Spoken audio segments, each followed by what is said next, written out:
ඔයා මට කෑ ගහන්න එන්න එපා. මෙතන වැරද්ද කරලා තියෙන ඔයා මිසක් මම නෙවෙයි. හරිනම් මෙතන කෑ ගහන්න ඕනේ මම. ඉතින් කෑ ගහනවා. කෑ ගන්න බැරි නම් උඩ පම්බුවක් කරගන්න. විශ්ව මම මේ හැමදේම තරහාගෙන ඉවසගෙන ඉන්නේ. ඉතාල පාටි එක දවසෙත් ළඟ දැවටි ඔයාගේ බෙස්ට් ෆ්‍රෙන්ඩ් කියාගෙන හිටපු ආකර්ෂණත් එක්ක ඔයාට සම්බන්ධයක් තියෙනවා කියලා කියන්නේ එයාගේම බොයිෆ්‍රෙන්ඩ්.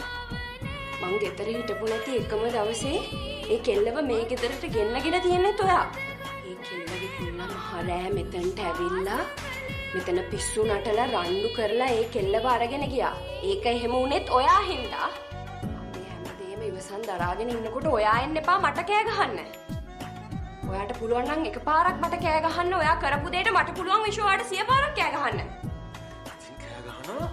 100 පාරක් නෙමෙයි 10 පාරක් කෑ ගහනවා. කෑ ගන්න බැරි නම් කෑ ගහලා මැරෙනවා. මට පව් දෙන්න නෑ. පව් දෙන්නේ තුල මමද එතකොට වට පව් දෙන්නේ. සමාධි කරුණා කරලා මෙතනින් යනවා. යනවා.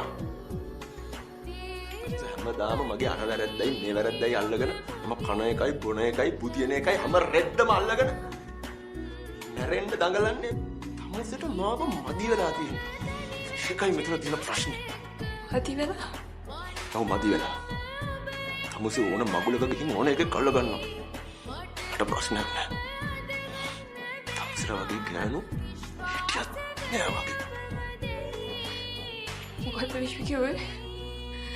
මොකද්ද විශ්ව කිව්වේ? හිටියත් නෑ වගේ? හරි. හිටියත් නෑ වගේ. බොහොම ස්තුතියි ඩොක්ටර් විශ්ව.